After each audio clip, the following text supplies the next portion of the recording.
Le Nouvel An chinois, c'est quand même une super opportunité d'en apprendre davantage sur la culture chinoise. Alors si vous souhaitez plonger dans l'univers des arts asiatiques, je vous recommande de vous rendre au Centre culturel de Chine à Paris.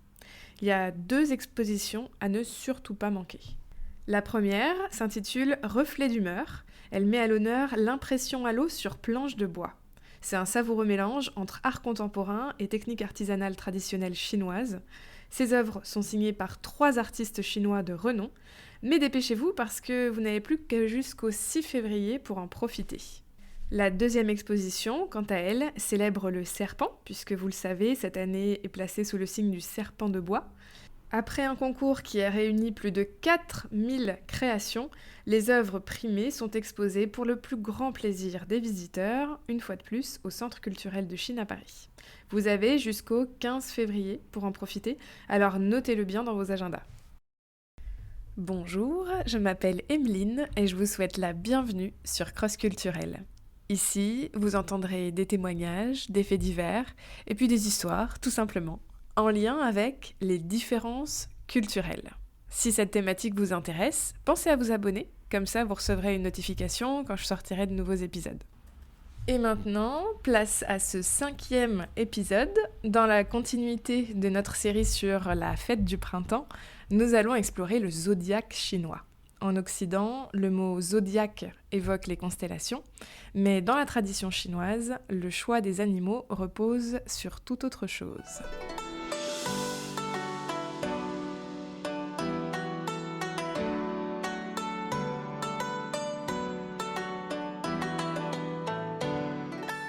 En effet, je pense que pour parler du zodiaque chinois, il faudrait revenir à un sujet plutôt linguistique, parce que le zodiaque, le mot, je pense que ça vient du grec ancien, zodiakos, qui signifie le cercle des animaux, mais ça dépend vraiment des constellations traversées par le soleil au cours de l'année. Dans l'horoscope occidental, le zodiaque est vraiment lié à l'astrologie et se base vraiment sur les 12 constellations. Mais le zodiaque chinois, c'est vraiment très, très différent parce que en effet, cette appellation est plutôt par analogie. Ça veut dire qu'il comporte également 12 signes animaux. Cependant, il n'a rien à voir avec les Constellation. constellations, voilà, mais plutôt avec les cycles lunaires et solaires. Oui, Donc, donc c'est vraiment pas le zodiaque tel qu'on le voit en Occident en fait. Nous, on l'a appelé zodiaque pour que ça fasse un peu appel à quelque chose qu'on connaît de notre côté, mais en fait c'est complètement différent. oui, tout à fait, oui, voilà. Le terme zodiaque, c'est vraiment un emprunt culturel et linguistique pour faciliter la compréhension. Mais alors, comment est-ce qu'ils ont été choisis ces animaux? Ça s'appuie vraiment sur plusieurs éléments. Déjà, on prend en considération la proximité des animaux avec les humains, parce qu'il faut vraiment que ça soit des animaux qui apparaissent quotidiennement dans la vie humaine. Les 12 animaux sont plutôt historiquement des animaux qui faisaient partie de la vie quotidienne en Chine ancienne.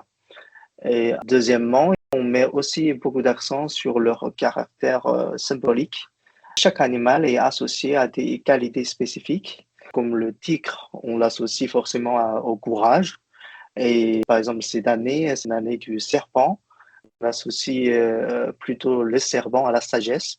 Donc, ces traits permettent vraiment d'attribuer des caractéristiques aux années et aux individus qui sont nés sous leur signe. Après, il y a aussi une légende qui porte sur les 12 animaux. L'empereur de Jade, c'est une figure céleste. Il aurait organisé une course pour déterminer les animaux qui représenteraient le cycle zodiacal, donc par séquence de 12 ans. Et l'ordre des animaux, ça correspond à leur arrivée dans cette course. Oui, alors à la fin de l'épisode, je Mhm. raconterai cette histoire donc de l'empereur de Jade. Et avant qu'on se penche aussi sur la symbolique du serpent, parce que ça, je pense que ça va intéresser pas mal de monde, est-ce que tu pourrais nous donner un aperçu de ce que signifient ces 12 animaux? Quelles sont un peu les caractéristiques qu'on associe à chacun d'entre eux? Alors là, je vais peut-être vous donner quelques lignes larges par l'ordre des animaux. Par exemple, le rat, contrairement à ce que l'on pourrait penser, en effet, c'est une symbole d'intelligence, de ruse et d'adaptabilité. Voilà. Et le buffle, c'est la signe de ma mère, voilà, ça incarne la persévérance, la diligence et la fiabilité. Après vient le tigre, donc c'est symbole de courage, de force et de passion. Je pense qu'en Occident, ça doit être à peu près la même chose. Après, il y a le lapin. Le lapin est souvent lié à la douceur, à l'élégance et à la prudence. Après, il y a une signe très, très importante, c'est le dragon. C'est l'unique créature mythique du zodiaque chinois. Donc, c'est aussi un symbole de puissance, de chance et de noblesse. Pour les personnes qui regardent souvent les séries télévisées chinoises, on pourrait remarquer que les robes des empereurs, il y a souvent des motifs de broderie représentés par le dragon. Après le dragon, on a aussi le serpent. Donc, cette année, c'est l'année du serpent. Et ça représente la sagesse, l'intuition et la discrétion. Après, il y a le cheval. Le cheval, c'est un symbole de liberté, d'énergie et également de persévérance. Je pense que les gens qui sont nés sous ce signe sont considérés vraiment comme enthousiastes et travailleurs. Après, moi, je suis né en 91, donc c'est une année du chèvre. Le chèvre, ça représente la douceur, la créativité et la compassion. Voilà. Après, on va parler du singe. Le singe, c'est plutôt un symbole d'intelligence, de curiosité et d'humour. Et après, il y a le coq. Ça représente la ponctualité, la fierté, comme le coq gaulois, voilà, et la vigilance. Et le chien, je pense que à peu près partout dans le monde, c'est pareil, hein. C'est le symbole de la fidélité, et de l'honnêteté et de la justice.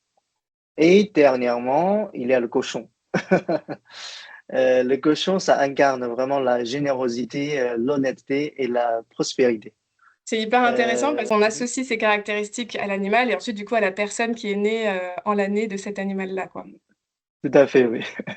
Après, des fois, il y a quand même des petites nuances, parce qu'en effet, chaque animal est généralement associé à l'un des 5 éléments dans la culture traditionnelle chinoise, soit le bois, le feu, la terre, le métal et l'eau, ce qui peut modifier légèrement les caractéristiques de chaque année. Par exemple, cette année, c'est une année du serpent de bois.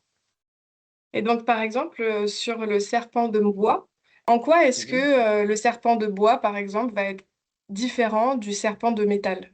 Le serpent, comme on a évoqué tout à l'heure, symbolise la sagesse, l'intuition et la transformation également. Et l'élément bois, quant à lui, est associé à la croissance, à la créativité et à la stabilité.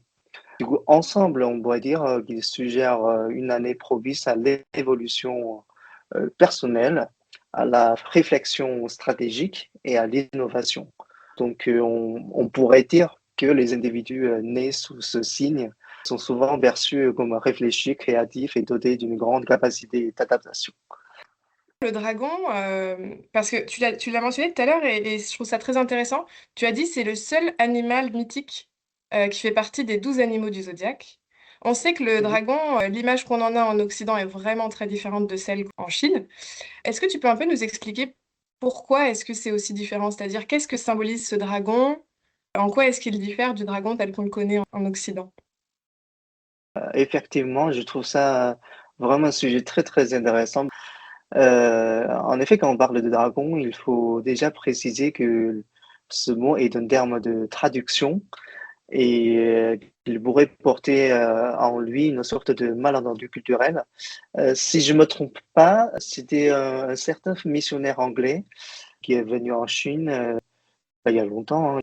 Il a connu cet animal, ce qu'on appelle l'on, et je pense qu'il a associé certains éléments de l'aspect physique de l'on au dragon occidental. C'est pour ça que on l'a traduit par dragon plus tard. En effet, le dragon chinois, l'on, et le dragon occidental, bien qu'ils partagent quelques caractéristiques physiques, par exemple un corps allongé ou des pouvoirs qui sont surnaturels, mais en réalité, ils sont très très différents. Déjà, je veux parler un petit peu du dragon chinois. Le dragon chinois, c'est bienveillant et céleste. En fait, c'est vu comme un dieu protecteur ou un esprit bienveillant qui contrôle les éléments naturels comme la pluie et le vent. C'est aussi un symbole de chance, de prospérité et également de pouvoir royal. Après, quand on revient au dragon occidental, je pense qu'au début, ce sont aussi des mythologies. C'est pas forcément un animal négatif. Je pense que c'est avec l'influence du christianisme qu'il est devenu une métaphore du diable ou des forces du mal. Du coup, si je comprends bien, les personnes qui sont nées sous le signe du dragon sont un peu les chanceuses. Pour ceux qui se demandent un petit peu quelle année sont sous le dragon, donc on a 1976, 1988, 2000 et 2012. Donc là, le prochain, eh ben, l'année dernière, en fait, c'était 2024. Et donc le prochain, ce sera La prochaine, ce 2036. sera 2036.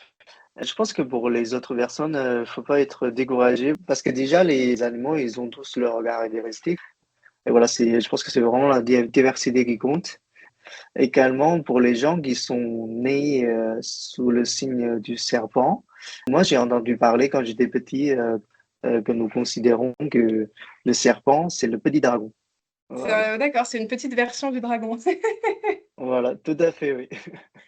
Non, mais que tout le monde soit rassuré, moi je suis née l'année du rat. A priori, c'est vrai que c'est pas l'animal qui vend du rêve, mais les caractéristiques sont quand même sympathiques. Et alors, ce que j'ai remarqué, c'est que chaque année, quand on se souhaite bonne année, donc dans le cadre du Nouvel An chinois, les Chinois ont toujours des petites expressions hyper sympas en lien avec l'animal totem de l'année. Et donc, je me suis demandé Mhm. si tu pourrais nous partager 2 ou 3 expressions qu'on pourrait envoyer, par exemple, si on a des collègues ou des amis chinois pour leur souhaiter la bonne année. Je trouve ça toujours un peu sympa, ça change un peu de leur envoyer une expression en chinois. Et puis, après l'épisode, moi, ce que je ferais, c'est que sur mes réseaux, je mettrais ces phrases que vous pouvez copier-coller et envoyer directement à vos contacts en Chine. Bah, je pense que ça dépend aussi de l'interlocuteur. Par exemple, pour ses collègues ou pour des amis, voilà, qui sont au début de leur carrière, on pourrait dire 蛇年智慧长存，事业蒸蒸日上. Littéralement, ça veut dire que la sagesse du serpent vous accompagne et que vos affaires professionnelles prospèrent. Voilà. Ça, c'est pour un collègue. Après, je pense que dans le travail, on a souvent tendance à avoir beaucoup de partenaires. Là, par exemple, on pourrait dire 蛇年大展宏图，合作共赢. Que l'année du serpent soit une année de grand succès et de collaboration fructueuse. D'accord, donc ça, Voilà. c'est pour envoyer à des Après, partenaires. Potentiellement, on peut l'envoyer à des clients aussi. oui, oui, tout à fait, voilà. Après, je pense que généralement, pour les amis, on pourrait avoir une version plus générale ou peut-être plus poétique. Par exemple, là, il y a une phrase qui me vient à l'esprit, c'est 瑞蛇辞旧岁, 祥云贺新年. Alors, si je le traduis en français, ça veut dire le serpent sacré dit adieu à l'année passée sous un ciel de bénédiction pour l'année à venir. Alors là, c'est vrai qu'on va sortir des phrases bateau du Nouvel An. Là, on va vraiment envoyer des jolis messages à nos amis. Et voilà, désormais vous savez tout de la symbolique des animaux dans le cadre du Nouvel An chinois. Cet épisode va bientôt toucher à sa fin, mais avant ça, j'aurais aimé vous raconter une histoire, c'est celle de l'empereur de Jade. On l'a évoqué dans cet épisode. C'est une légende qui viendrait expliquer l'ordre dans lequel les animaux apparaissent dans le zodiaque chinois. L'empereur de Jade, souverain céleste, voulait trouver un moyen de mesurer le temps. Il organisa une course et invita tous les animaux à y participer. Les 12 premiers animaux à franchir la rivière seraient honorés en ayant une année à leur nom. Le rat, malin, utilisa un stratagème. Il sauta sur le dos du bœuf pour traverser la rivière et sauta devant lui à la ligne d'arrivée, prenant ainsi la première place. Le bœuf, patient et fort, arriva deuxième. Le tigre, malgré sa force et son agilité, arriva troisième car il fut ralenti par le courant. Le lapin arriva quatrième en sautant de pierre en pierre. Le dragon, noble et volant, aurait pu arriver premier, mais il s'arrêta pour aider les villageois en créant de la pluie, prenant la 5e place. Le serpent se glissa habilement devant le cheval pour prendre la 6e place, ce qui effraya le cheval, qui arriva 7e. La chèvre, le singe et le coq collaborèrent pour traverser sur un radeau, prenant respectivement les 8e, 9e et 10e places. Le chien, qui s'amusa trop à jouer dans l'eau, arriva 11e. Enfin, le cochon, après avoir mangé et fait une sieste, arriva 12e. J'espère que cette légende vous a plu et surtout j'espère que cet échange avec Quentin vous a beaucoup intéressé. En tout cas, moi j'ai adoré lui poser toutes les questions qui me passaient par la tête en lien avec les animaux. Si vous avez d'autres questions, surtout n'hésitez pas. Quentin est très actif en ligne, donc on pourra collaborer une fois encore et y répondre à toutes vos questions. En attendant, si cet échange vous a plu, n'hésitez pas à me mettre 5 étoiles sur votre plateforme de podcast préférée. Et moi je vous dis à demain sur Cross Culturel.